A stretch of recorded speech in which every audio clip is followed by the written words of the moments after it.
Kun reediyoo Afuura Biyyaati. Reediyoon Afuura Biyyaa karaa marsaa intarneetaa sayfana balbal.com torbanitti al tokko afaan Amaaraatiif afaan Oromootiin Afuura Biyyaa kan quba sin qabsiistu madda odeeffannooti. Kun reediyoo Afuura Biyyaati.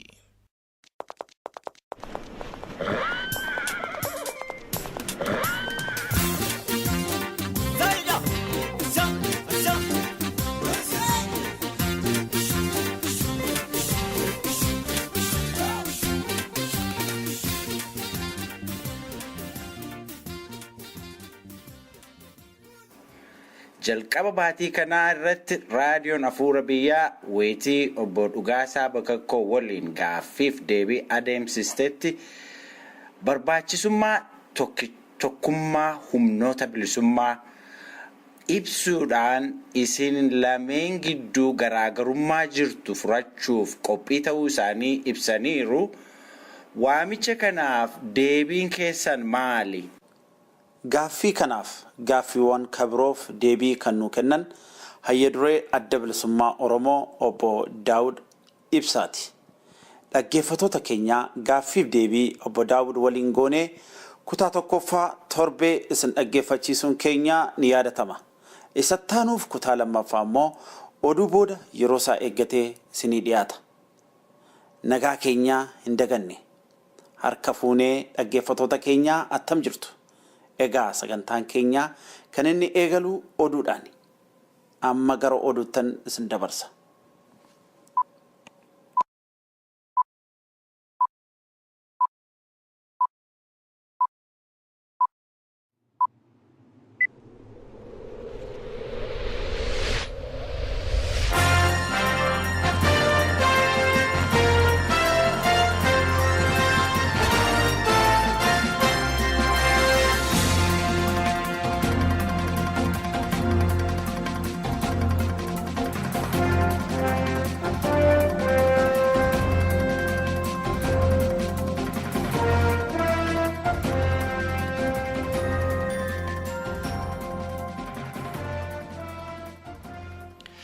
raadiyoo Afuura Biyyaa irraatii oduu sin dhageessisnaa duraan dursine hangafoota oduu. Mootummaan Itoophiyaa qotee bultoota lafa isaanii irraatii humnaan buqqisuusaa bal'inaan itti fufee jira. Dhaabbatni mirga dhala namaa tiksu gochaa kana cimsee balaaleffate. Mootummaan wayyaanee mirga pireesii ukkaamsuudhaan yakka inni raawwachaa jiru sadarkaa wal gaafachiisaa irra ga'uusaa himame.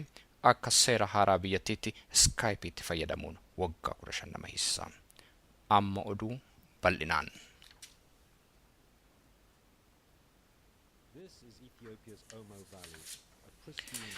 Mootummaan Itoophiyaa sabaaf sablammiiwwan bara isaanii guutuu lafa isaanii irra jiraatan irraati humnaan buqqisee lafa isaanii maqaa investimantiitiin gurguraa jiraachuunsaa yakka mirga dhala namaa irratti raawwatamu ta'uusaa ibsame. Kun kan ibsame dhaabbatni tiksituu mirga dhala namaa yookaanis Human Rights Watch Juun 18 ibsa Naayiroobii Keeniyaa keessatti baaseeni. Leslie Lefkow dhaabbata tiksituu mirga dhala namaatti ittaantu itti gaafatamtuu birkii Afrikaa akka jedhanitti mootummaan biyyattii saba laficharra jiraatu waliin maree tokkitti atoo hin taasisin akkasumas kaffaltiin tokkollee atoo hin godhaminiif lafa isaanii irraati erga buqqisee booda laftichi oomisha shukkaaraatiif oola akka jiru ifa baasaniiru. Akka gabaasaanii kanaatti naannoo Sulula Oomootti maqaa jallisiif warshaa shukkaaraatiin lafti hektaara 100,000 ol sabarra jiraatu jalaati saamamee gurgurameera. Fuula 75 kan of keessaatii qabu gabaasni isaanii kun akka himetti humneetiin security wayyaanee akkamitti akka isaan namoota qe'ee isaanii irraatii humnaan buqqisan tokko lamaan agarsiisuu isaarrayyuu hidhattootni mootummaa namoota barbaadan hiduudhaan kaan reebuudhaan akkasumas sodaachisuudhaan karaa seeraan ala jireenya saba kanaa irratti hubaatii isaan qaqqabsiisaa jiran irra jalaan gabaasichi mul'iseera. Mootummaan biyyattii saba Oromoo dabalatee sabaaf sablammiiwwan jalaati humnaan lafa isaanii saamee gurgurachuusaa hojii kooti jedhee bal'inaan kan itti fufee ta'u kanaan wal qabatee Oromiyaa keessatti naannoo Iluu Abbaa Booraa keessatti lubbuun baduusaa oduu keenya torbee darbee keessatti dhiyeessuun keenya ni yaadatama.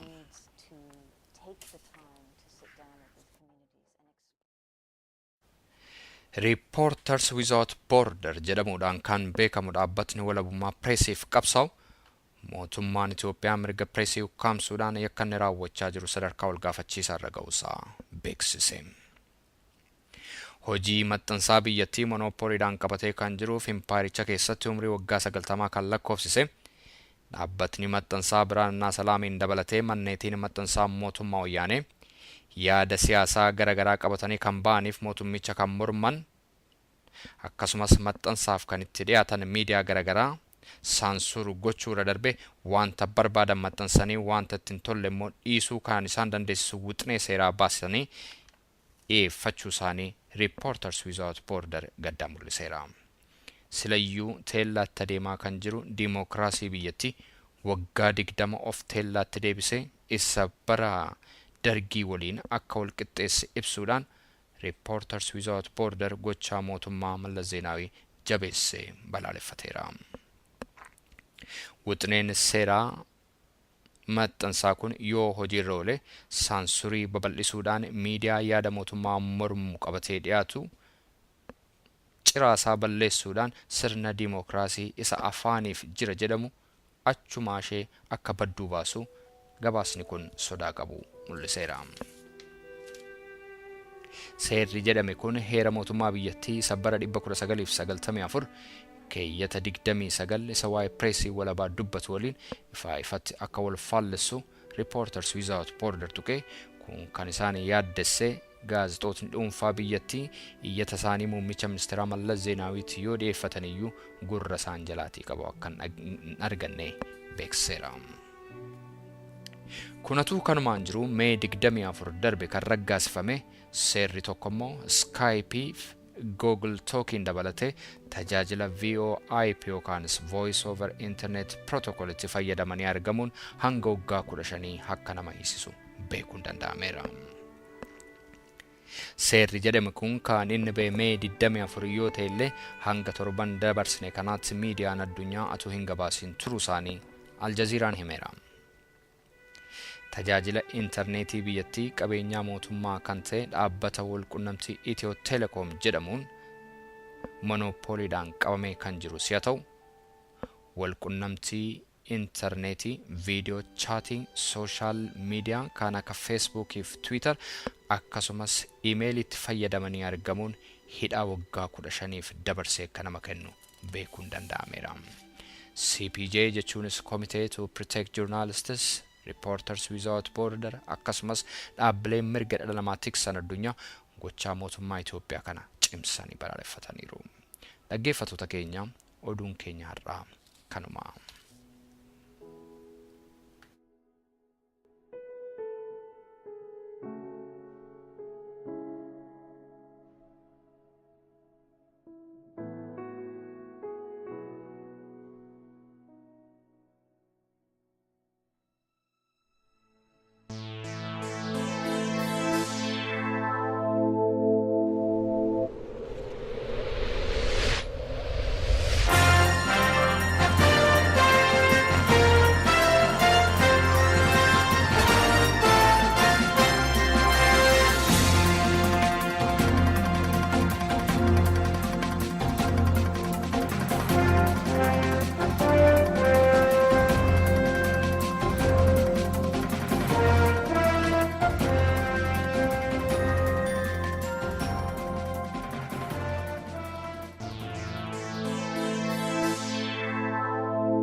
qabatanii haga kabadhaa jiruuf jireenya kabadhaa irratti abbayyaataa hammaaraan isin hin fedhin galaana abbayyaataa dhugaan isin hin maddisin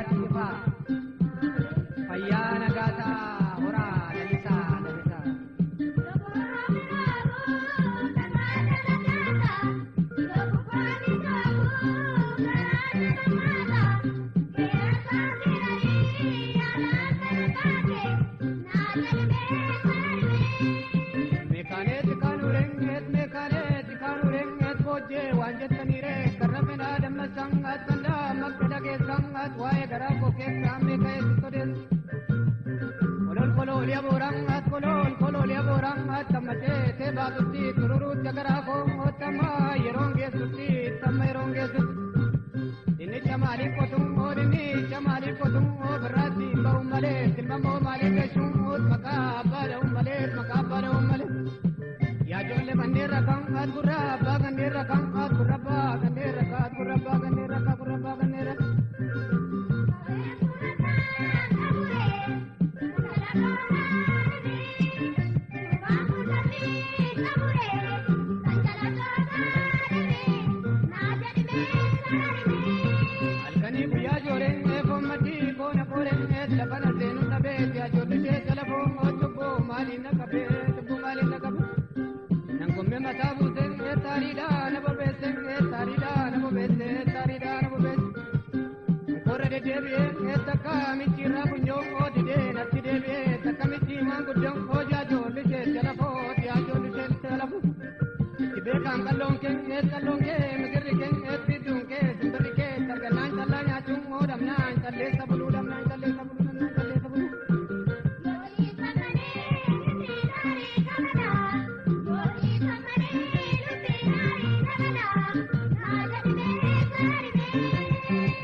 Ya, gaarii dhagaati. Karaa biraa qabsaa'ota muuxannoo qaban hedduun amma baa'u keessa hin jirani. Jarri kun dulloomanii xorataa yookiin ritaayir godhanii yookiis fayyaa dhabanii moo yaadaan wal dhabdanii kan jedhudha gaaffiin ni jiru. Maaliif kun yeroo baay'ee namooti hoogganni dhaaba keessa bara baay'ee turan yeroo bahani ibsi karaa dhaabaa hin bahu. Kanarratti yaada isin qabdan barbaanna.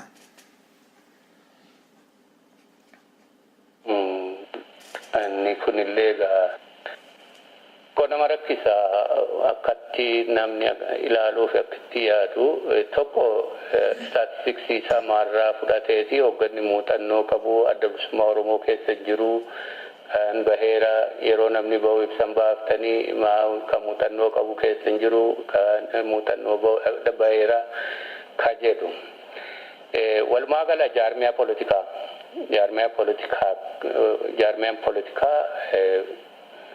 ifaadha.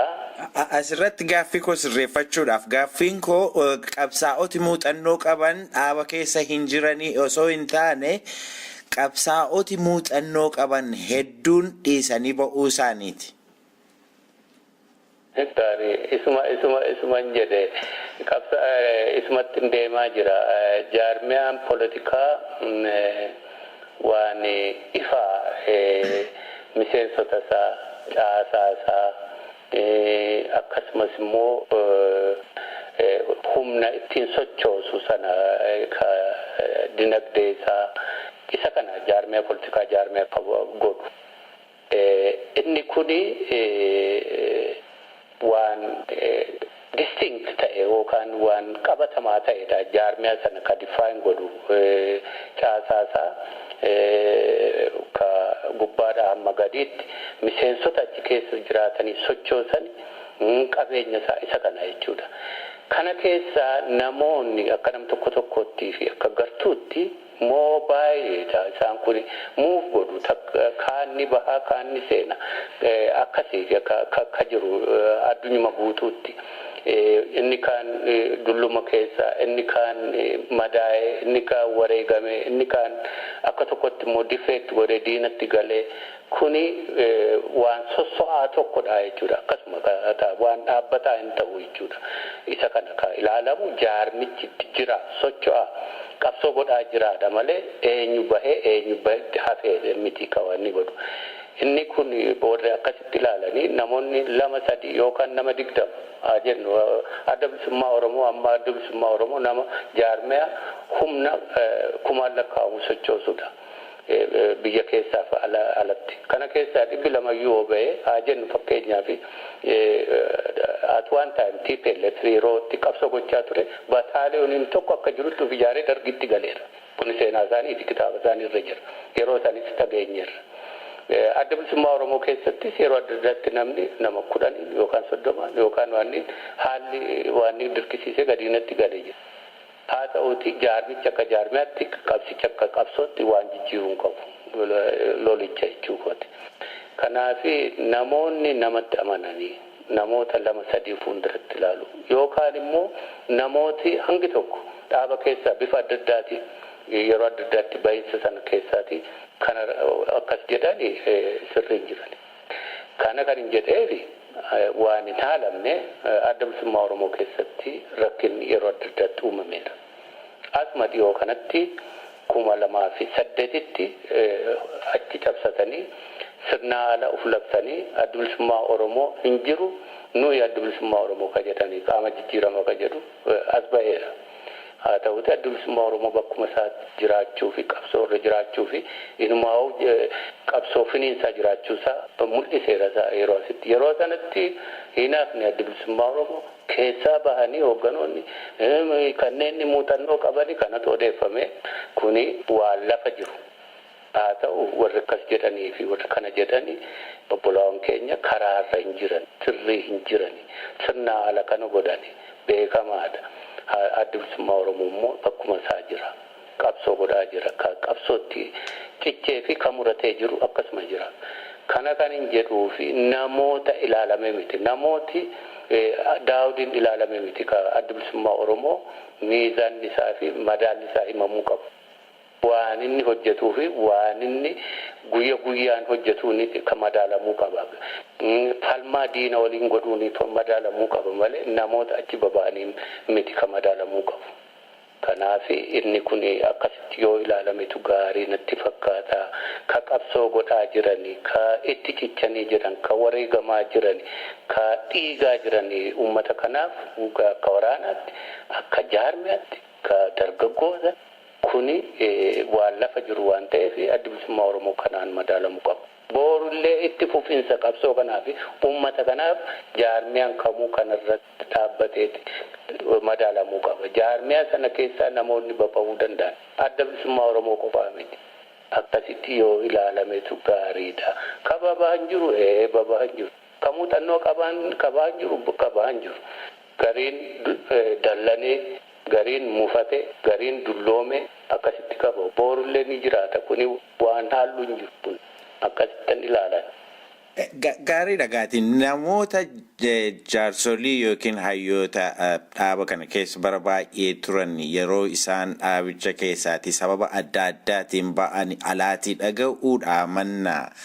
Dhaabichi ibsa baasee abaluu akkasitti ba'e abalummoo akkasitti ba'e jedhee himuun formaal yookiin immoo karaa sirrii hin fakkaatu. Adda bilisummaa Oromoo tarkaanfii seeraa yoo fudhate tarkaanfii seeraa kan akkaataatti miseensota isaa beeksisu akkaataatti namicha tarkaanfiin irratti fudhate beeksisu kana ni qabaata. Kuni beekamaadha. Yoo kanarra darbee akka nam tokkotti waan qabsicha miidhu waan dhaaba miidhu fakkeenyaaf diina faatti galuu yoo ta'e ibsa baasuu yoo barbaachise ni baafna. Kuni akkuma jaarmee akkamiittu yoo barbaachisaa ta'e jechuudha. Kaan bifa adda addaatiin qabsoo keessaa boqotu yookaan naara galfatu yookaan immoo jaarmee biraa seenee achi bahu waan kana guyyuu ibsatti baasaa ooluu fi waan gochuun waa maaliif miseensi akkuma sila jedhee ka as bahu jira ka seenu jira ka asii keessaa bahu jira ka diina galu jira ka dhukkubsatee bahu jira kuni baay'eedha kan hundatti ibsa baasaan ooltu sirna kamataa kee sirnatti galmee qabattu qabda ka wareegame ka dhukkubsatee du'e ka gane kan immoo dhaqee jaarmaa biraa seene akkasitti malee namuu sosoinsa namaa kana hunda keessa ibsa baasaan oolu bakkatti waan ifa waan guddaa waan qabsicha keessatti mul'ata. Fakkeenyaaf ka diina faatti galuu akkas yoo ta'e akka ibsa baasuu yeroo barbaachisu irraa of hin qusannu. Kanaati achiitiin namoonni babahanii fi namoonni shift godhaa oolanii fi baasuun xiqqoo nama rakkisa. Baay'ee rakkisaadha sun. Obbo Dawud amma immoo mee gara kora sabaa bara 1998 Moqdishoo Somaaliyaa keessatti adeemsifametti deebinee haa ilaallu gidduu kana Dr. Diimaa Nugoo raadiyoo marii jedhamutu waliin gaaffiif deebii adeemsisanii irratti hoogganni duraanii keessaatii namni baay'een qabsoo irraa geggeeffamuu qabsoo irratti miidhaa fiduu isaa fi hoogganni duraanii qabsoo irraatii dhiibbaatiin geggeeffamanii jechuudhaan komee dhiyeeffatu. Kunis hoogganni jiru keessatti garaagarummaa fiduu isaa akkasumas yeroo lama dhaaba keessatti fottoqiinsi mul'achuu isaa himu. Kanaaf deebiin isin qabdan maali?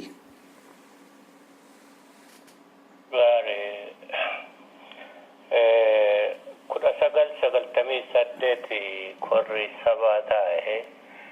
Korri sabaa taa'uun kun jireenya dhaabichaa fi murteessaa yookaan dhaabichi itti fufuu yookaan immoo haala yaaddessaa dhaabichi itti fufuuf illee gaaffii guddaa keessa gale keessatti ta'e jaallan falmaa hadhaa chaartara booda karaa bahaa keessa turanii hanga namni rasaasa tokkollee dhabuu gahamee dhiibamee gara sanaatti bahame gara Somaaliyaatti hanga lubbuun hafe sun achitti wal gahee hoogganoonnii fi ka achi waamamee dhaqee jaalgalaasaan Ayuduree Adda Bilisummaa Oromoo yeroo sana murtii irra gahanii jechuudha. Murtiin irra gahame kora sabaa hatattamaa sana qopheessu. Kora sabaa sanarratti waamicha miseensota hooggana turan hunda ka dhihaa ka bahaa ka lubbuun jiranii darbe immoo waraana yeroo sanatti akkasitti organize ta'e karaa sana jiruu fi ka waraana kibbaallee ka waa jiru akkaataatti hammatu korri sabaa sun qophaa'e. Dhuguma bakkitti korri sabaa sun qophaa'e xiqqoo haala nageenyi Somaaliyaa xiqqoo booraa jiru keessatti haa ta'u malee ka achittis wal gahee ka kora kana qopheessu ka bakka biraatis achi dhaqee jalgalaasaa dabalatee hundi akkuma dur goonu gaafa dirree seenne sana magaalaatti baanee lubbuu isaanii risk kennaniiti dhaqanii kanarra dhaabbatanii waamanii kuni waan fardi dhaabichi itti fufuu qabamoo hin qabu ka jedhu sana deebisuudhaaf isa kanarratti caasaa alaa keessaas yeroo sana jiru keessa ka waamamanii hirmaatan ni jiru. Waamichi kun hundaaf darbuun quban qaba. Waamichi hundaaf darbeerra nullee akkasumatti deemne bakka jirurraa haala riiskii ta'e sana fudhannee jechuukooti. Egaa korri sun taa'uu sana keessatti haala baay'ee rakkisaa qabeenyi illee ittiin jirre kana keessatti waan jedhame hundi irratti argamaati abdatame haa ta'uuti ka dhiibamne kora sanarratti dhiibamneeti baane ka jedhu sanatti dhufa diteelii kora sanaatti seenu kan yaadadhu achitti kaka'ee tokko waan yeroo chaartara keessaati ka'ee baay'ee ho'aa ka nama falamsiise dhumarratti wanti murtaa'e suman kanaan dura ibse sana koreen tokko dhaabbatte koreen gaafa duraa hooggana keessa hin turre akka dhaabbattu ka hooggana yeroo chaartaraa keessa ture koree kana keessa akka hin jiraanne jedhamee dhaabbatame haala falamsiisaa kana keessatti hundi keenya achitti waraanne achitti walgahee namni achitti walgahee hundarratti gaaffii qaba miseensota hoogganaa gaafas yeroo chaartaraa turre irratti kana keessatti maqaan namootaa ka'uun waa hunda keenya ka'uun kunneen maqaa wal kaasuun kanuma turedha jechuudha yoo sanatu dhiibbaa jedhama ta'e ka achi tures ka achi hin turiinis kanarraa ka'eeti kun akkasittiin ta'u koreen itti ijaaramte koreen kun sirnaan qorattee murtiidhaaf kora sabaattaan dhiyeessitu ka jedhu kana booda filmaatatu ta'e jechuudha filmaata ta'e sana keessatti fi akkaataatti waan inni ta'e keessa kanneen bu'uureessitoota ta'anii walgahii waamamanii dhufuu hanqatuu isaanii gabaafame sanarra namni itti quufa hin qabne waraanni guddaadha haa ta'uuti hoogganoota keenya isaan kun akki godhan hin jiru ni barbaanna wal barbaanna kanaafi isaan kun as dhufuu bakka riiskiin jiru kun dhufuu erga dadhabaniiti qabsichaaf akkaataatti tajaajila kennan jedhamee korri sabaa gaafasii kan murteesse isaan kun barcuma yuubaa ta'anii akka tajaajilan ka jedhu murteesse namoota hanga murtaa'oo kaan immoo dhiibaman ka jedhu miseensotuma hoogganaa turanii dirreeyyuu turanii haala rakkisaa sana keessa iyyuu bahanii achuma jiraataniyyuu kan hin filamne jiru kan yaadadhu fakkeenyaaf jaallugoomsaa sheekobsaa warra kana fakkaatan achuma ta'aniyyuu achuma turaniyyuu warra haala rakkisaa dirree keessa darbaniyyuu kanaaf filmaatarraa hafuun achi ka tures karraa hafee jira filmaata korichatu fila korri kaa'isaaf hojiif ni ta'a jedhu filate namoota hahaaraa waraana keessaa wanni keessaa kana kafi filate qaba ala turuudhaanis immoo ka barcuma yuubaatti akkasitti caasaatti tolchee kabajaadhaan akka gorsitootaatti ramade kana malee ka hooggana keessa turan kaanis ka filmaata keessa hafan jiru warra akka jalqaxaleefaa warra akka kormeefaa kormee dinqaa karaa dhiyaa baay'ee isaan kana keessaati amma yeroo murtiin kun warra bu'uureessitoota turanitti ergamu wanti dhaga'ame formally wanti hoogganatti dhufee hin dhageenyani karaa mataa koo gungummiin nama lamarraa turuu dhageenye isaanis leencoo fi jaaldiimaa ni dhiibamne ka jedhu warri kaan waliin walgahii godhanii warri waliinuu barcumee waa turanii lakki kuni waan eebbifamaadha haala rakkisaa keessatti godhanii kana irratti deeggaruu malee nuti ka jedhan jaaltaa Dr. Taaddasaa warruma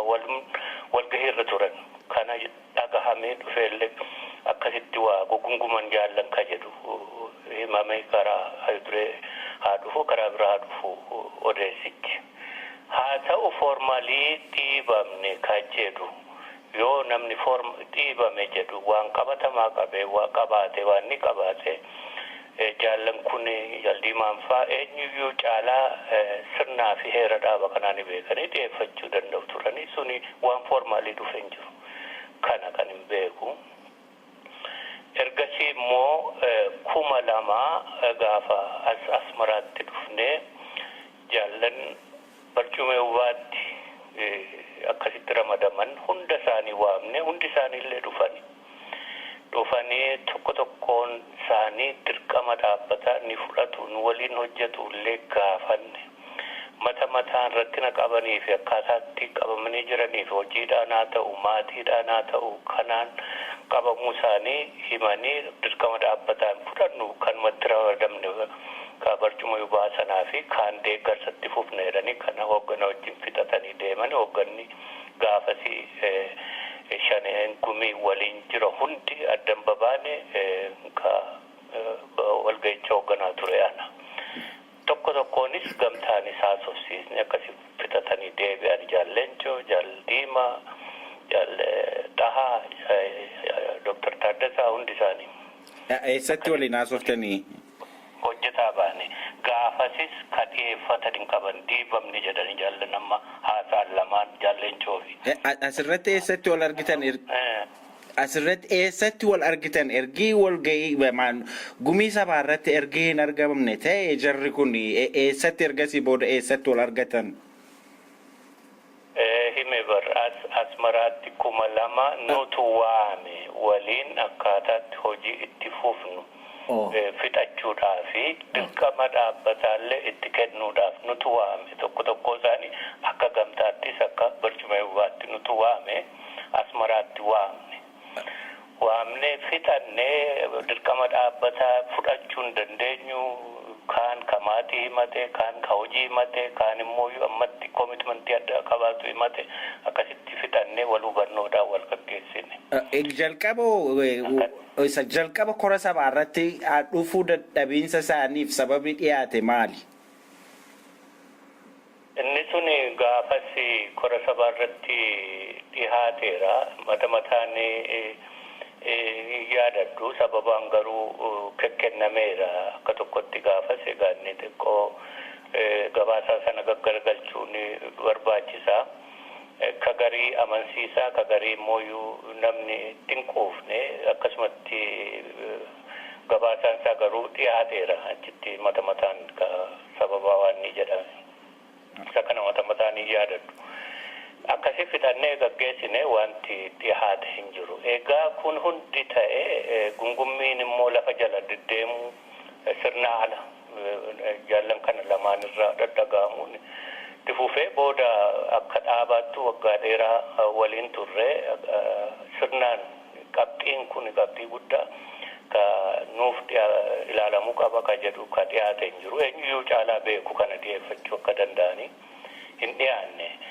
Kun ta'ee ammas 2004 kora sabaatti gaggeessine nuti kora sabaa kanarratti akka dhufanii miseensota barcuma yubaa directly filmaata tokko malee dhufanii hirmaachuu mirga qabanii kana waamicha goone. Isaan qofa otoo hin taane miseensota gumii sabaa ka duraan filmaata irraa hafanillee hedduu isaaniif waamicha goone directly dhufanii akka hirmaatan murtaa'ee gumii sabaa murteesse. Isa kana keessa Jaldaan ni dhufe, Dr. Taaddasaan ni dhufe, warri kaanillee ka dhufuu dadhabanii hafan jiru sababa hidhamuurraa ka Sudaan keessatti Jaldibaabaa Taaffasaa warra akkasii yaadadha kormeen dhufuu akka hin dandeenye akkasumatti dhaamee hafe. Isaan kun garuu sababa gahaa kana jedhamullee Jaldiimaa fi Jaalleenchoo hafan. Otoo dhufanii harka dhibbatti ni dhamanaa ni filamu turanii Jaldaan fa'aa ni filame gumii sabaa keessatti Dr. Taaddasaan ni filame isaan immoo kana caalaayyuu ni filamu. Hojiidhaaf wal barbaanne gumii kana deebisuuf otoo hin taane hin dhufne ni hafani. Kanaan beeka kan jechuu danda'u kanarratti. Kanaaf sababaa kanaan rakkinni dhalate sababaa kanaan ka fottoqinsillee uumame dhaaba keessatti ka jedhu kana Jaaldiimaa ibsuu danda'a. Ani karaa mataa koo sababaa kanaaf fottoqinsi uumamu hooggannillee hin beeku akkasitti miseensotillee hin beeku karaa keenya nu duuba waan hojjetanii yoo jiraate hin beeku isatu ibsuu danda'a. Isa kana sababaa sanaatillee jedhee hin fudhadhu. Ani karaa mataa koo sababaa isaaniitiin fottoqinsi yookaan rakkinni si'a lama uumame rakkina akka mataa isaa danda'e si'a lama uumameera. Isa kanan beeka karaa mataa kan ga'a. Egaa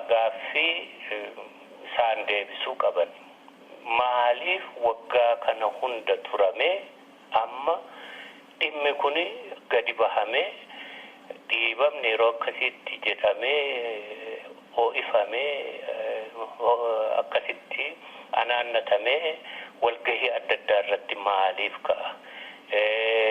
Gaaffiif deebii reediyoo irratti ta'u irratti yeroo akkasii maaliif ka'a? Dhaaba keessoo turani kanooyyuu dhiyeeffachuu eenyuyyuu caalaa ka mirga itti qabaachuu isaanii ka beeku warra akka bu'uuressitootaatti isaani seera dhaabichaaf sirna dhaabichaa ni beekani.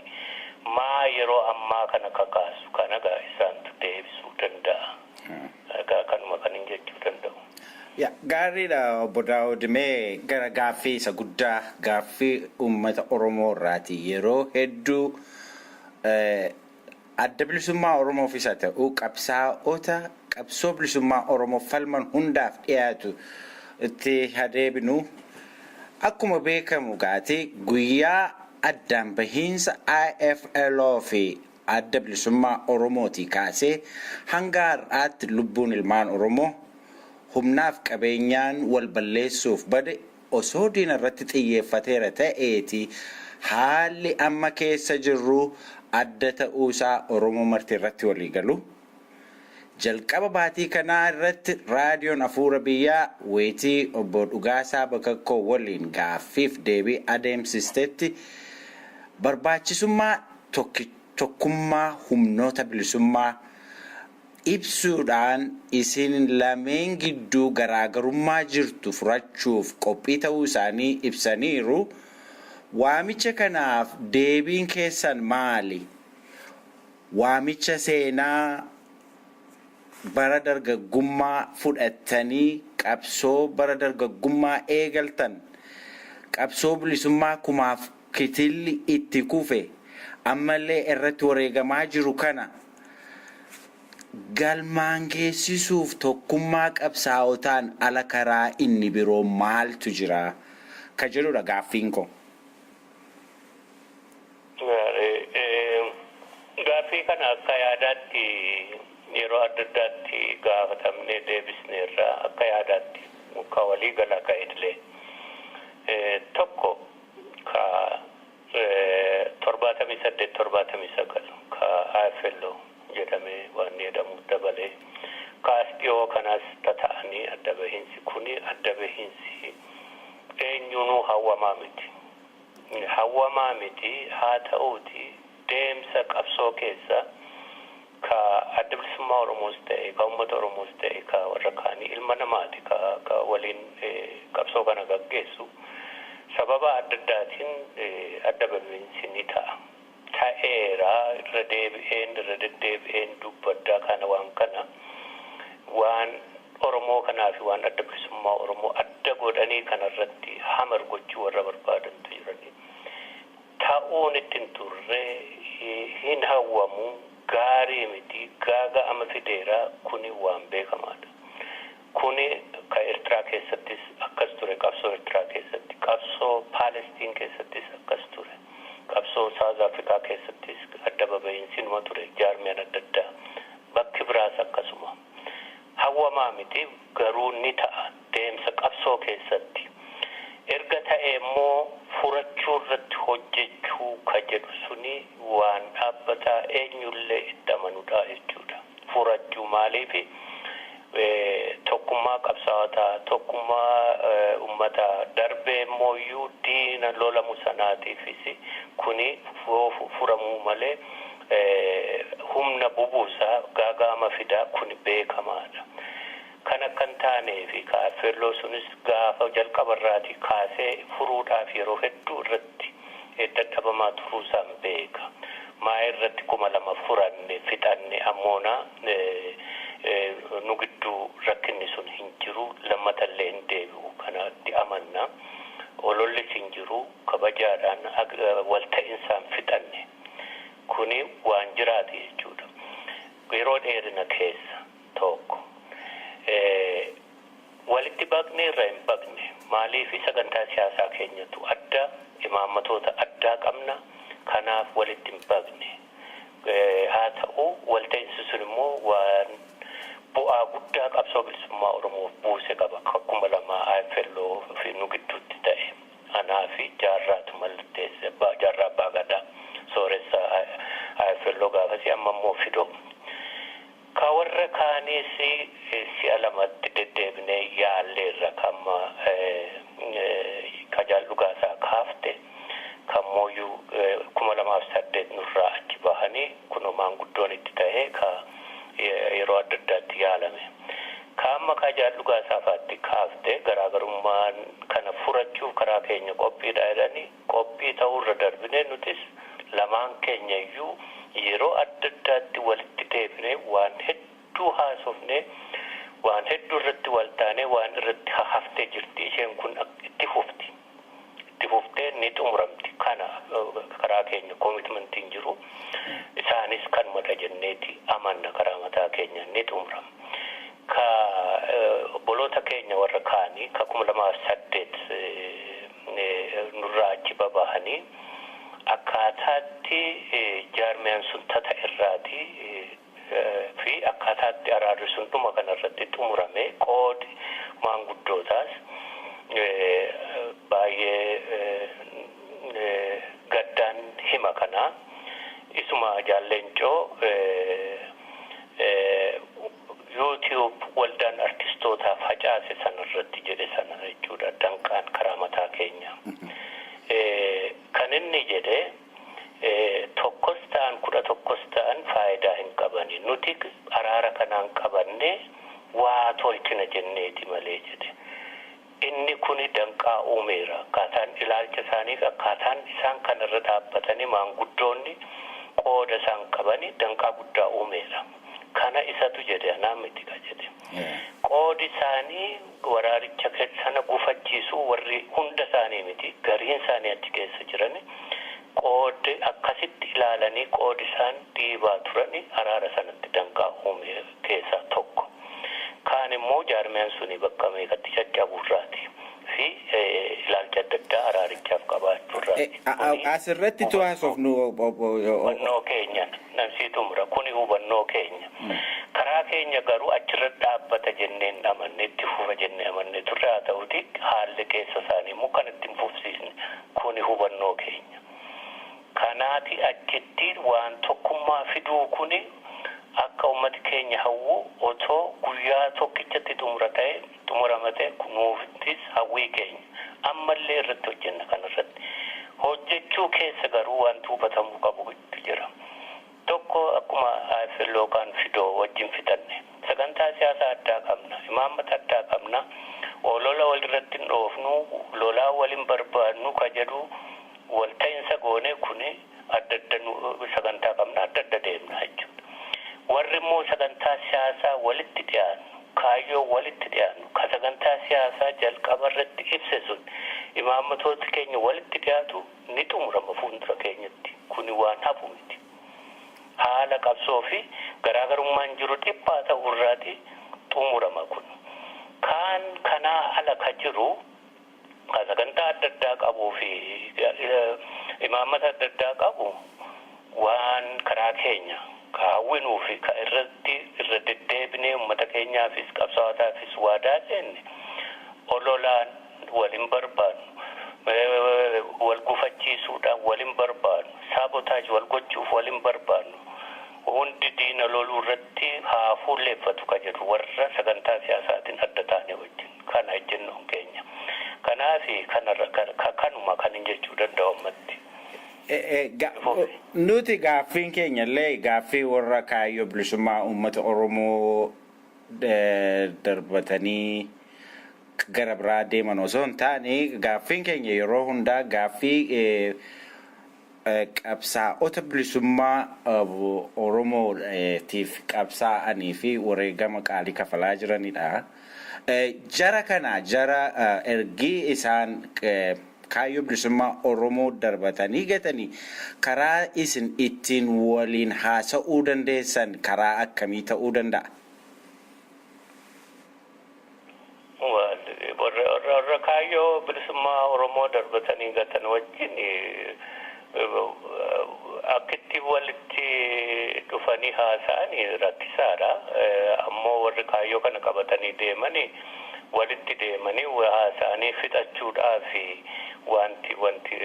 wanti rakkisaa hin jiru kana kan inni himuu barbaade. Ka jalqabametu jira itti fufaa inni suni kun gara xumuraatti akka deemu ni hojjenna karaa mataa keenya kana kan hin jechuu barbaadu. Kaanis ta'e karaa mataa keenya jaarmiyaa Oromoo hanga ta'etti amma fakkeenyaa fi jaarmiyaa Oromoo ta'anii biyya keessa warri operate godhan jiru warri socho'an jiru. Jaarmiyaa Oromooti Oromoof sagantaa siyaasaa qabna jedhu nurraa adda. Hanga sana ta'etti nuti karaa mataa keenya jara akkasii wajjin Oromootu murteeffata kan filataa gara fuulduraatti. Ammatti garuu nu olola walirratti oofu, danqaa walirratti uumu, shira walirratti dalagu, diinaaf dabarsanii wal kennu hanga hidhata diinaa hin qabnetti jaarmiyaan kun kabajnaa fi nuti kaayyoo bilisummaa nuti itti amanuun qabu dirqiitti namni ni kaan. Ittiin amanu jedhee Oromoodhaaf filmaata biraa fiduu qaba. Rakkinni kan isheen jiraattu sagantaa siyaasaa qabatee fi jaarmiyaan tolfatte sana jedhee sana sagantaa siyaasaa oofachuu dhiisee as galagalee madhaaban diigaa fi hooggana irratti duulaa fi maalii jedhu sana rakkinni ka jiraattu. Malee walitti haasofnee sagantaan keenya walitti gala hin jennu warra akkasii wajjini. Ammoo gamana walii kabanyee abbabbaan sagantaa siyaasaa isaa oofatu kana jechuudha ka filannu. Kanarra darbee egaa warra keessa diigaa sirratti bobba'aa direct or indirect yookaan kallattiidhaa fi kallattiin taaneen isa kana rakkinni guddaan karaa keenya kanarraa of qusannaa yeroo baay'ee labsinee haa ta'u nutti dhufaa yeroo nutti dhufummoo ofirraa ittisuu dirqamna. Oromoon hundi kan akka nuu beeku yeroo baay'ee himanni irra ammallee kan akka himannu.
dhaggeeffattoota keenya qophiin keenya har'aa kanuma.